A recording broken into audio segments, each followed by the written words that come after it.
Good morning guys. Eto, kagigising lang. Napagod talaga sa biyahe. Biluin niyo ang haba ng biyahe namin. Umalis kami ng 1 o'clock or almost 2 sa Rizal. And then nakarating na kami rito kagabi. Mga 11.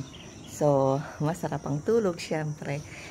Nasa bahay ako na maayos. At ito na nga yung aking resort dito sa Bacnotan, La Union. Kagigising lang, wala pang mumog. Ay nako, yung aking sipilyo nakalimutan. Yak. So, eto na nga, paglabas ko sa aming main house, makikita natin yung patio dito. At yun ang hagdan papunta ng second floor. So, natutuwa ako kasi ang daming halaman dito. Ito yung gusto kong mangyari doon sa aking kubo, yung tiny house, magkaroon ng maraming halaman. So, dito sa patio meron kaming swing. Ayan o. Kapag malamig ang panahon kasi. I think usually pag ganitong umaga hanggang hapon malamig sa lugar na to. At tayo nga ay mag-swing. Ayan, masarap ang buhay dito.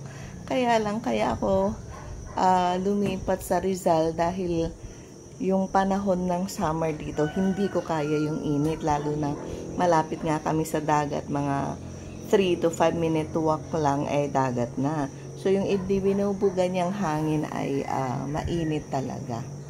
Kaya yun, mas gusto ko na ang bahay ko ay mas malapit sa mga puno, ganyan.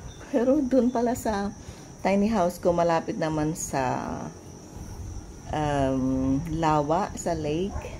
Pero iba pa rin yung hangin dahil nasa gitna ng bukid yung aking property na nabili tayo. Sandali, baka mahilo kayo. Iikot ko na lang kayo. Problema ko, wala akong dalang tsinelas. Nakasapatos pa rin. At ayan, ganyan ang gustong-gusto kong damit pag nasa bahay lang. Ang ganda ng periwinkle yata ang tawag dito. So, paaabutin ko sa 3 minutes ang vlog na ito para medyo humaba-haba yung makikita nyo. Ayan, ito na yung kwento ng isang nani na nagtrabaho sa Amerika, mga 7 to 8 years na nagtrabaho. At ito nga yung aking napundar, Nani's Private Resort. Ayan na.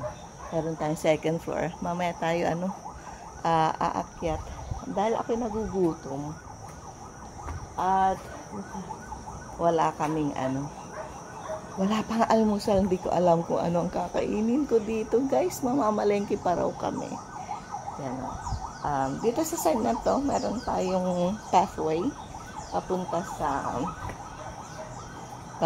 sa backyard at doon natin makikita yung mangga. Tara.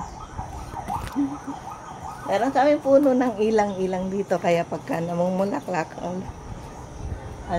napakabango. Ayun, meron pala siyang konting bulaklak kung makikita nyo. At sa kabilang property, over the bakod, isa pang lote ko yan na hindi pa nadidevelop. So sabi ko, kung sakali na mabenta itong Nani's Private Resort, meron pa rin akong maliit na lote dyan sa kabila. At ayun, may puno ng mangga. So, ito na yung aking backyard. Nandito ang lalaki na ng mga namulaklak yung aming pantry. Ayan may bulaklak. Meron pa kami champagne na pang dito. Ganda, no? Ayan yung aking inikot ko na bedroom kitchen yan. At eto na nga ang nangyari sa aming puno ng mangga. Dahil inabutan ng tag-ulan yung kanyang pamumunga, nagkakalaglagan yung bunga niya. Yan, nakikita niyo sa ground. Sayang. Tapos at the same time, nagpalit siya ng dahon. Yan tingnan natin. Ayun. Ito. Ang daming bunga, see? Yan. Ito ang wala ako sa Amira, doon sa tiny house ko. Pero doon sa bundok na lote ko, sa may Lagonia Vista, meron akong puno ng mangga. Kaya lang, dahil sa trinim yun eh. Anong ginawa nila uniform yung laki ng mga mangga doon. Hindi tuloy na munga. Pero this year, dahil hindi ko pa napasyalan, ay hindi ko alam kung may bunga siya. Ayan o. Nako, napakahaba na pala ng aking video. So, puputulin ko na lang dito. Sana tapusin nyo yung palabas na to. At meron din kaming, guyabano. Meron pang chiko doon.